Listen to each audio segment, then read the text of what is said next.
What is up, everyone? This is Mekkah, and I'm back here with another legacy deck analysis. Today we're featuring Empoleon. So far we've had Rayquaza Electric last time. Before that we had Weavile, and the first analysis ever was on Freezing Genesect. And today we're tackling Empoleon. This is easily my favorite legacy deck in the format. I like Rayquaza a lot, but I've played with Empoleon so much. Both Rayquaza and Empoleon I've actually played almost 500 games with, so that just shows how much I love these decks. And Empoleon is my favorite because it is so strong, it can come back from just about anything, any devastating position, and it is so hard to beat. I actually really hate playing against it because it is so strong. So I'll scroll back and forth on the deck list real quick because it doesn't fit on one screen. There are so many one-offs that it can use. That's not a reason I like it, it's just really, it has room for text even though it's like a stage 2 deck. It is really strange. Back when this card was legal in Standard, I actually really disliked Empoleon. I thought it was a deck for hipsters. People who were vouching for it were always using all kinds of wrong reasoning and pitfalls and shit. And I just never really liked the card. It got overwhelmed too quickly. The formats were just too fast for it, and I didn't really see the appeal. But in the current Legacy metagame, or rather Legacy Forever, Empoleon is just really powerful and really hard to beat. So it's all about this card right here, the only Empoleon. The other Empoleon is just a reverse version of the deck, so 4 of the same, with Diving Draw and Attack Command. So it's a water Pokemon with 140 HP. Most important aspect of it right now is that it is a non-EX, so even though it has quite a lot of HP, you only get 1 prize for killing it, and most decks do not have the resources to take 6 KOs, especially if like 4 or 5 of them are Empoleons. That's just so hard to do, and that's why it's so resilient. And then it also attacks for 1 energy with Attack Command, and it has a really good power in Diving Draw. Diving Draw is the same thing as Zoroark GX in Standard. You get to discard a card from your hand, and if you do, you draw 2 cards. So great consistency booster right there. It's almost impossible to disrupt an Empoleon deck once it's already set up and has like 2 or 3 Empoleons out, because you can't really do anything about it. Deck just drawing 6 new cards. You can get rid of dead cards if you want. You can discard Executes infinitely if you don't want to pay the cost, which usually you don't. So if someone like ends you to 2 and you have 2 Empoleons out, you got end to 6, so you basically didn't get disrupted at all. It's really powerful. And then Attack Command, for 1 energy you did 10 damage times the number of Pokemon in play. It doesn't sound like much, but it actually is usually enough to 2-shot Pokemon EX, which is all you really need to do when you're a non-EX attacker. It like 10 times doesn't sound like much, but if you have like a bench full of Pokemon, you got 6 right there. And if your opponent only has 3 Pokemon in play, you're doing 90. You're 2-shotting EXs. That's all you really need to do. You can boost the damage in some ways using like Silver Bangle, for example, and Dusnor will also help you round out the edges a little bit. For the most part, Empoleon will be 2-shotting everything, and that's really strong. Lightning Weakness hurts a little bit. It takes double damage from cards like Thundurus EX and Zekrom and Raikou, which hurts. Thundurus especially because it attacks for 1 energy. So what happens is Rain Knuckle might do 30, but with like 4 Deoxys it would do 140. And or if they have 3 Deoxys, they're doing 120, and they can finish you off with a Hypnotoxic Laser and a Furbanks to the gym. So that's really nasty, so that's why you gotta take measures against Thundurus for sure. Zekrom just one-shots it, Raikou just one-shots it. That sucks, not much you can do about it, but you can actually beat all those decks that play those cards. You can beat them. It's not always equally easy, but it is doable, and that's why I like Empoleon. It stands a chance against almost any situation. To retreat is kind of annoying. You can't really retreat it with the energy it takes to attack, so if you want to enemy retreat, you have to attach an extra energy. Usually I just play Switch or Escape Rope if I want my Empoleon to go to the bench. The other part of the deck that's really important is this Dusnor right here. I forgot what sets it's from, but it signals the hand. As often as you like during your turn, before your attack, you may move 1 damage counter from one of your opponent's Pokemon to another one of your opponent's Pokemon. This allows Empoleon to do all kinds of crazy stuff. Like if this deck was just about attacking with Empoleon, it really wouldn't be as threatening. It's Dusnor that really rounds it out and makes it really powerful. I'm saying powerful a lot, that's probably not a good sign. So just one of the things that Dusnor lets you do, for example, say you're playing against say a Darkrai deck or a Freezing Genesect, and you hit one of the EXs for like 100. They're like, alright, well I'll just retreat to a different EX then and attack with that one, and that one on the bench is just gonna chill and you can't really do much about it.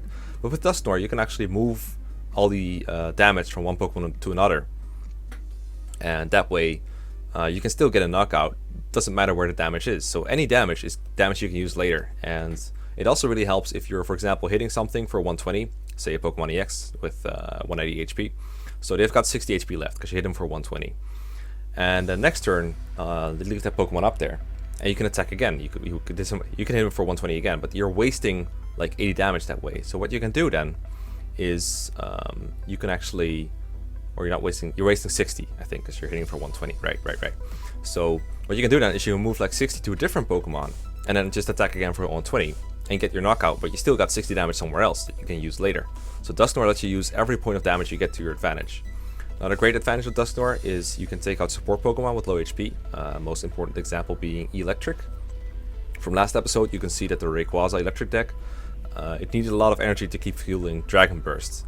And Rayquaza is one of the few Pokemon that can almost effortlessly KO Empoleons turn after turn, but by using Sinister Hand to move all of your damage to Electrics, you can eventually get a turn where you knock out all of their Electrics on the field in one turn, and that will make them unable to power up another Rayquaza EX, and from there you take over, because if they don't want to KO you, you can just heal the damage off with Max Potion. So they need to want to KO you in one turn every time they attack, or they're just not doing anything. It takes a while to get this setup going, but once you do get it, oh boy, it is so powerful. Now, of course, these two Pokemon can't do it alone, for one, because they need to evolve something, so I'll go over the evolution lines real quick. They're not that exciting. This is a Piplup with 60 HP. I think there's alternatives, but I like the ones the most that have like some kind of attack going. Fury attack does like 10 or 20 damage if you're lucky, because you flip 3 coins. Not all that great otherwise. One of the great things I like about this deck is that almost every basic in it, or I think every basic in fact, yeah, pretty much every basic has either 1 or 0 retreats, so it's pretty easy to get them to the bench for 1 energy attachment, which is pretty great all really wants. And I don't know, this is a pretty good Piplup. There's one with Charm, but I don't like that one as much. The Primplup, I think this is the one that has the most HP. There's a couple ones that have like 80, but I prefer having 90 HP. As much HP as I can have, possibly. It's never really mattered to me, but it is there, I guess. To retreat can be a little bit annoying, but then again, so does Empoleon have. Empoleon has it as well, so it doesn't really matter all that much. I only play one of these, one Primplup, because it doesn't really happen often where you want to evolve through these. Usually you just want to use Rare Candy to skip the stage, get straight to stage 2. But, you know, sometimes you have like a Piplup on the bench, you have like a spare level ball that you can't really use for anything else, and you just want to get another Empoleon ready easily, and this can be a good way to do that. Or if you're playing kind of a slow game, you can also get a Primplup this way. Build up to an Empoleon. Same for the Dusnor line, I got 2 Duskull here. Can't really attack, only has 50 HP. This is the best and I think the only Duskull in Legacy, so not much to say about it. You can't use Confuse Ray because I don't play Psychic Energy. The Dusclops has 2 retreat, which is kind of annoying, can't attack, 80 HP, not much to say about it. I only play 2 1/1 Dusnor. I sometimes would like a second Dusnor. I don't really have a way to get it out of the prizes reliably. I don't play Town Map, I used to, but I don't anymore. So it does kind of suck when Dusnor is prized, but it doesn't happen too often. You don't need it immediately in every game. Sometimes it's just something you want to get out at the end of the game, but it's not a huge deal if it's prized most of the time. So I'm fine with taking the risk. I don't have a second Dusnor right now anyway, so this is the way I build my deck, alright? Leave me alone. Okay, so the next most important card, probably Execute. With Propagation, I went over this in a Weavile deck, but the thing says once during your turn, if this Pokemon is in your discard pile, you may put it into your hand, which implies you can only use it once per turn, but in fact you can do it multiple times because of a ruling technicality. The way it works is when it moves from the discard pile to your hand, the game's rulings lose track of that Execute, because it could technically be any Execute, it could be a new one. The game doesn't know because your hand is private information. So that way you can actually use the same Execute over and over and over in your turn. It's not a glitch, it's actually how it works. And what this lets you do is just Diving Draw for free, which is hilariously broken. You just get free cards for every Empoleon. It is so strong, and if they don't disrupt you immediately, you're going to build your hands up to enormous sizes, and there's almost always something you can do to help yourself out, whatever you need. So whatever you need, you can get thanks to Execute most of the time. It also makes Ultra Ball, Junk Arm, Computer Search completely free. And you can even, if you're really in a pinch, you can get an Execute back from your discard for Pokemon communication. It is very versatile. Then we got some other Pokemon here. Pichu makes the deck more consistent by helping you set up. You can use Playground, and then each player may search a deck for as many basic Pokemon as they like, put them on their bench. And then Pichu goes to sleep, which activates its ability, or Pokebody I should say.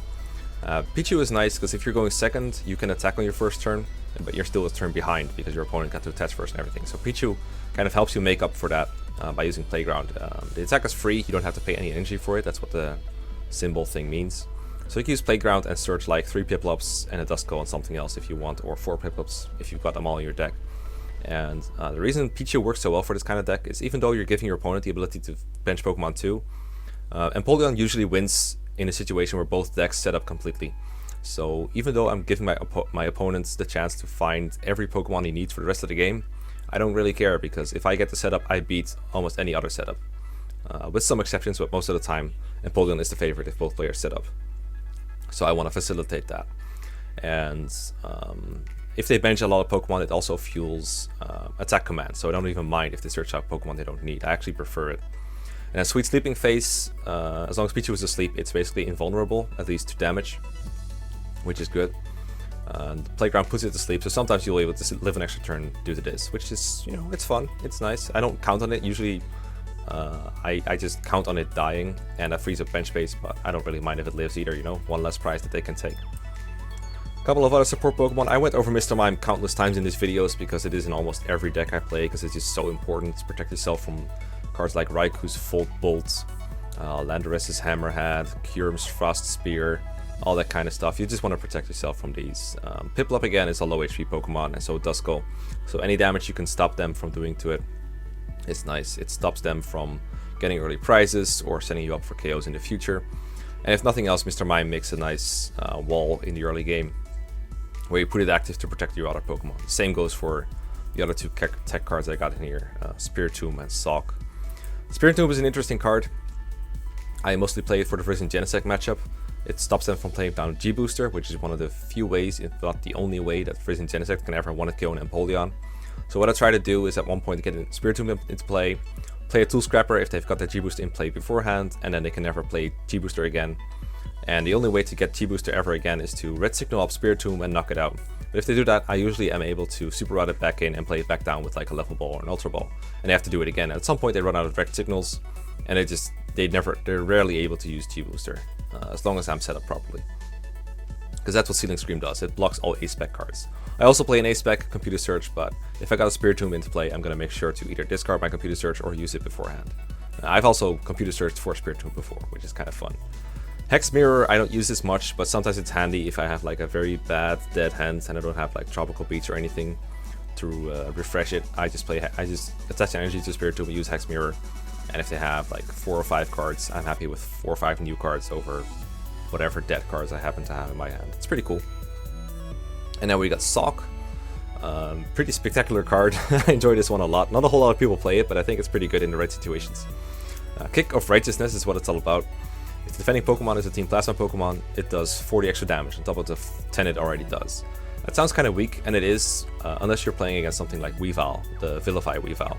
That thing only has 90 HP and it's weak to fighting, which means it does 10 and then 40 more times 2 for the fighting weakness, which means you're doing 100. That just knocks out a Weavile straight up, and that's a great deterrent. It just auto wins the matchup basically, because if you have to rely on Empoleon, solely Empoleon, you have to stream getting stage 2s out against them streaming stage 1s, and they also have dark patches and everything, so the energy difference doesn't really matter. But it's just it's so hard to keep up with consistently. I've done it before, but it's not easy. Sock is just a basic Pokemon you play down, you put 1 energy on it, it's ready to kill a Weavile. And by exposing Sock to them, by killing a Weavile, I'm keeping Empoleon safe on the bench. I get more diving draws in, I get to draw more cards. It's easier to get going and keep myself in the game that way. And again, if they knock it out, I can just Super Rod it back in, play a Level Ball, get it back down, get another KO with it. It's that easy. I think that's all the Pokemon for the most part. If they're like dead in a certain matchup, you can always dive and draw them away, not a big deal. But sometimes you want to conserve your basics in case you want to play some extra ones down near the end of the game. It's very matchup dependent what you do. It's kind of a trend with Empoleon that makes it a little bit of a hard deck to explain. I always thought it sounded pretty bad on paper when explained to me in like other formats, but I honestly think it's a very good deck in Legacy. So we got a lot of different trainers. I kind of want to start with the support engine again, because I'm playing something I haven't really explained before, which is Skyla. I play 4 of these. Search your deck for a trainer card, reveal it, and put it into your hand, shuffle your deck afterwards. So a trainer can be anything that's not an energy or Pokemon, basically. So it's like items, supporters, stadiums, anything you want. So for example, if I want to play Skyla to fight myself another Piplup, I can Skyla for a Level Ball, search any Pokemon for 90 HP or less, reveal it, put it into your hand, etc, etc. So I can Skyla Level Ball for Piplup.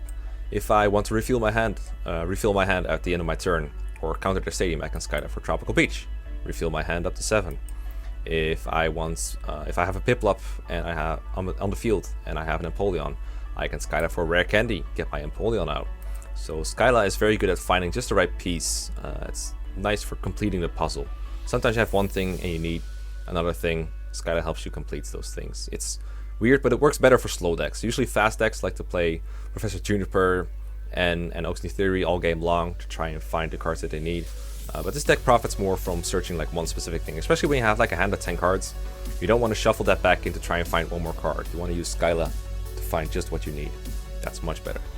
Of course, you do need some shuffle draw in order to keep yourself in game early on. I play one Oxney Theory. This is very strange and kind of counterintuitive to only play one of these. It is a good card, but you don't really need it, and in the mid to late game, it's actually kind of bad. Because, as I said, you're usually stuck with a really big hand. You don't want to shuffle it all back in. So this is just a tiny little bit of early game inconsistency. And then you got End right here, just to disrupt your opponents. Empoleon is, like I said, basically immune to End, so even if you're both at like 2 or 3 prizes, you play End, you can still expect to get a pretty large hand after that because of diving draw. So you're not really bothered by getting yourself to a low hand size if you find it really important to disrupt your opponent. Your opponent usually doesn't have this kind of draw power, so they're much more impacted by N and shuffling in their hand and having to draw a new hand of like 2 or 3 cards. And it also just serves as an early game supporter to get myself 6 fresh cards if I need them. So N is very disruptive with Empoleon, very powerful. Then we got Tropical Beach, which is not really a supporter, but it might as well be one. I play 3 of these, and at the end of the turn, you can choose to use this basically instead of attacking and fill your hand up to 7. So if I only have 2 cards left, I can draw 5. It's basically like using an extra supporter almost. In the early game, you almost never really want to attack unless you're trying to use Pichu. Sometimes in the early game, the choice is between using Pichu and using Peach. If I go first, I can't really attack though, so if I'm going first, I always want to get out of Tropical Beach to keep my hand filled up. And it's also nice to counter Verbex to the Gym and Skyro Bridge when that's appropriate. Now, I'll just go over the trainers one by one, I suppose. Here's Computer Search, the best 8 spec for this deck, I think, by far. This deck does have some consistency issues in the early game. You want to make it as consistent as possible. And Computer Search, the best way to do it. Find anything you need. If you need a rare candy, you can find it. If you need another Piplup, you can find it. If you need Tropical Beach, you can find it. And with the help of Execute, it's basically free in the mid game. So this is just a card, when you draw it, you know you're going to get what you need for that turn. Just too good to pass up. You can play Dowsing Machine if you want. This can get you an extra max potion or something. Or a supporter if you need one. So Dowsing Machine not bad, but I like Computer Search the most. Escape Rope and Switch are my 2 switching cards to get out of status effects. Switch is just plain switch your active for one of your bench Pokemon, so nothing too fancy. Get around that 0 retreat cost of Empoleons. Escape Rope is a bit more fancy, I will say. You both have to switch. And this can be useful if, for example, your opponent only plays one Pokemon non-EX.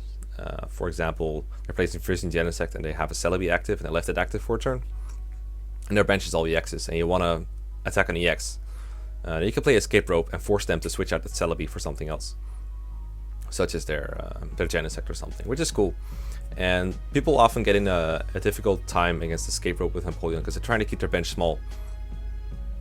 And they don't really want to bench things they don't really need that they're willing to sacrifice. So usually what's on their bench is more valuable for you to attack than what's in your active. Unless the active is like an attacking Pokemon, but then you just play Switch instead of Escape Rope. Junk Arm is, of course, the most important card in the deck once again. Discard 2 cards from your hand, get a trainer card back. In this case, it does mean item card because what's considered an item and a trainer and everything changed somewhere between Heart Gold Soul Silver and Black and White. So some cards say trainer when they mean item and vice versa. It's kind of annoying. But Junk Arm only gets items, so things like Level Ball, Escape Rope, Computer Search, Max Potion, Communication, Rare Candy, all that stuff. Junk Arm can be any of those, and that's what makes it so good. And again, in this deck, you play Executes. You can just discard 2 Executes with Junk Arm to pay the cost, and it's basically a free reuse of what you use. The thing I get back the most is with Junk Arm is probably Rare Candy to just get multiple Empoleons into play. But other uses for it are like Tool Scrapper against Garbodor decks, or Max Potion if Empoleons get damaged enough without getting knocked out. Junk Arm is basically 4 extra copies of anything you need during the game. It's really broken. Level Ball, 4 of these actually, quite a bit, but I find it very important to get the early game basics out. If I get 1 Level Ball in the early game, I can use it to find Pichu and just grab anything else that I might need. But sometimes in the mid game you want to like replace your Fallen Sock or Spiritomb, or you just want to get a new Piplup out, or you want to evolve your Duskull into Dusclops. And Level Ball is just a no-cost card. It can also help you find Execute if you've got your Empoleon out and you just want to start diving drawing for free. You just use Level Ball to get Execute out. Really good. And then Ultra Ball is for the bigger guys that have like more than 80 HP. You have to discard 2 cards, but again, you can just pay for it with Execute. And I usually use this to find my first Empoleon. Communication is a little different from these. Basically, you trade a Pokemon from your hand for a Pokemon in your deck. This can also be used to find Empoleons. Like I said, you can use Execute to pay for this too. I prefer not to, because then the Execute is no longer in my discard and I can't use it until I find it again. But it's still nice, and if you've got something in your hand that you don't need, like you're playing against a deck that's not Weavile, you can just use Sock to trade it in and get something else. So those are like my 8 Pokemon finding cards. Then we got Max Potion. Because Empoleon attacks for only 1 energy, Max Potion is hilariously broken. That means that if they don't want it, KO it, you can wipe out all the damage they did that turn with Max Potion and just repeat that process. Reattach the energy and just attack again. So for example, Prison Genesect might use like Megalo Cannon for 100 damage on the Genesect. You can just play a Max Potion, get rid of the damage, get rid of the water energy, attach a new one, and you're good to go. Max Potion prevents people from taking prizes, which is great because Empoleon falls behind quite a bit. So you need some way to make up the price difference. But when Max Potion lets you do that, it is so broken. I think at one point I actually was into Empoleon, I played it. But I played a mirror match and he played Max Potion and I didn't have it yet. So he just ended up wiping out all the damage I did every single turn, and it was just the worst to play against. I got trashed so hard. Ever since then, I always play at least 1 Max Potion. Some people even play 2 because it's just that good. Then we got Rare Candy, which is the most important item in the deck besides like Junk Arm, I feel like. Without Rare Candy, you can't really get stage 2s out pretty quickly. It's like the base set Pokemon Breeder. It allows you to skip the stage 1. So you got a Piplup, you play Rare Candy, you get an Empoleon out. You need both the Rare Candy and Empoleon in your hand at the same time, which is why it can be tricky to get them into play. And why the deck is so built around like building up a large hand, using Skylat to find the last piece of the puzzle that you need. Once you do get 1 Empoleon out, it becomes very easy to get the following ones out, because you can Junk Arm for Rare Candy, and Dive and Draw makes it easier to draw into other pieces. But usually games are determined by how fast you can find your Rare Candies. And this can be the most annoying aspect of playing a stage 2 deck, but if you do find it, you're pretty good. So you gotta play 4 to find them. Super Rod, things go down sometimes without you needing to, so you want to shuffle them back in. Usually used to recycle Empoleons or Water Energy, or one-off text like Sock. Now we got Switch we've been over. Tool Scrapper, of course, only play 1. Very important against Landorus Garbodor, as you're going to see in the upcoming game, which is against Landorus Garbodor. You discard their Floatstone from their Garbodor, that turns off Garbotoxin, turns on your Diving Draws, lets you draw new cards, and move damage around with Dusnor if needed. You need to be very timely with these, you don't want to waste them in the Garbodor matchup. Against other matchups, not as important. Sometimes it's nice to take the Floatstone after Keldeo so they cannot rush and retreat freely, but it's mostly there for the Garbodor matchup. And again, with Junk Arm, you can reuse it up to 4 times if needed. I think this is pretty much all of it. I play Silver Bangle, of course, the last card. This is nice for when your Empoleon is all ready to go, not likely to go now next turn, but you want to start doing a little bit of extra damage, especially if they keep their bench small. It's nice to have like a way to do 30 extra damage, because this is basically like Choice Band, except it only works on non-EXs against EXs. So, and I think besides like Freezing Genesect, I think against that matchup it's probably the best, because they use Virizion in the early game, and Virizion resists water, and it can be hard to do significant damage against them with attack command, because you do 20 less, and they can keep their bench small. Silver Bangle gives you a bit more oomph and lets you to KO those Virizions. The other time it's really useful is against Thundurus EX in the Plasma decks. As I said, they're very good at killing Thundurus, but they're the reason I have Sock in the deck. And Sock does 50 damage with Kick of Righteousness, but with Silver Bangle, it actually does 80 base, and then Thundurus is weak to fighting, so it actually does 160, which is enormous. And at 160, you can either put to use by just putting 10 damage on the Thundurus first with like Dusnor's Sinister Hand, and then you kill it with Kick of Righteousness and take 2 prizes, and that way you punish them for using an EX, and you discourage them for using it, instead force them to go through Cure, which takes much more energy to attack you. Either that, or you can do just hit them for 160, and then if they don't heal the damage, you have 160 damage to work with to kill your other Pokemon, so you can use it to spread damage on their Kyurem, for example. Those are the ways I usually use Sock to beat Plasma. Plasma is a very tough matchup to play for this deck still, because it's just so aggressive and it's so easy for them to kill Empoleon turn after turn. But Sock makes it fairly possible to beat them. I don't know what my record is against it, but I wouldn't be surprised if it's like 50-50 or better. And lastly, we got 6-1 energy. Empoleon doesn't need a whole lot of energy to attack, it only needs 1 per Empoleon, but you do want to hit him in time, so I wouldn't go down below 6 energy. You do waste a little bit early game. The one thing that I really like about this deck, besides all the things that I've mentioned so far that I like about the deck, is it doesn't play Juniper. You never really run the risk of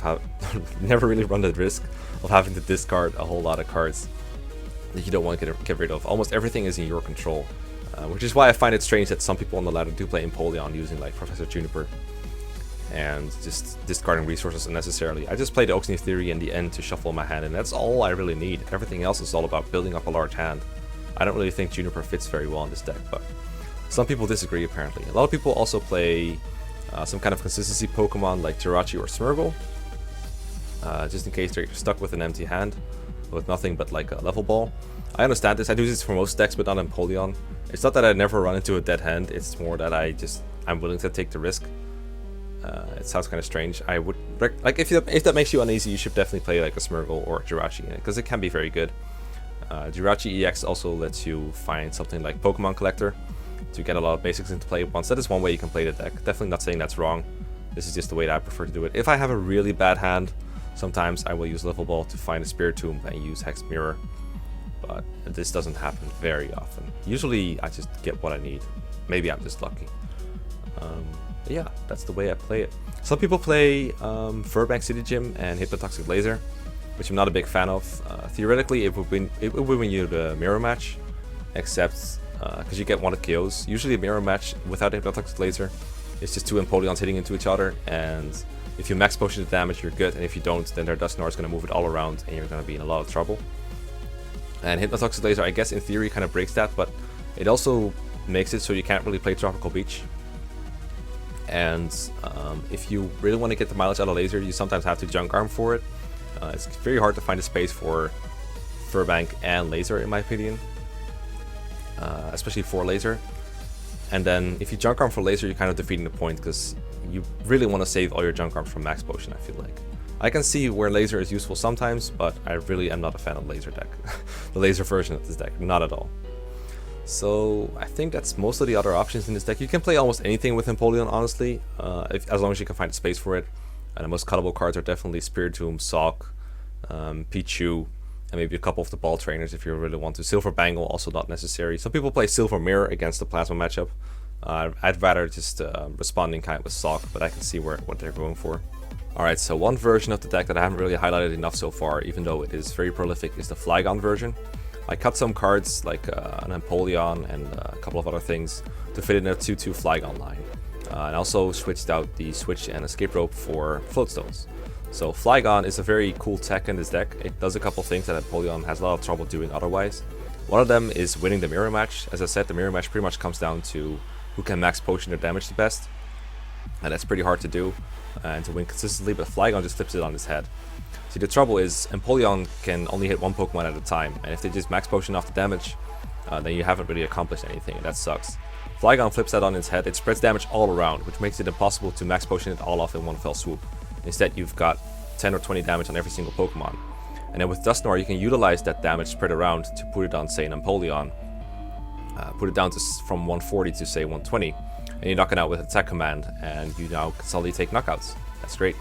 Also, you can use Flygon to get around the problem of Latias EX, which is the Pokemon that hard counters Empoleon, since its ability prevents Empoleon from damaging at all, since Empoleon has ability, and Latias cannot be hurt by anything with an ability. Sandslammer is not an attack, and Latias only blocks attacks, so Sandslammer gets around that, spreads damage all around, and that way they cannot just win by just sitting there with the Latias doing absolutely nothing. So Flygon is great for that purpose. It does take up a bit of space though, so I'm not always a big fan of this, but I can see where it's good. But yeah, this deck I really like, and hopefully you'll enjoy the upcoming game as well.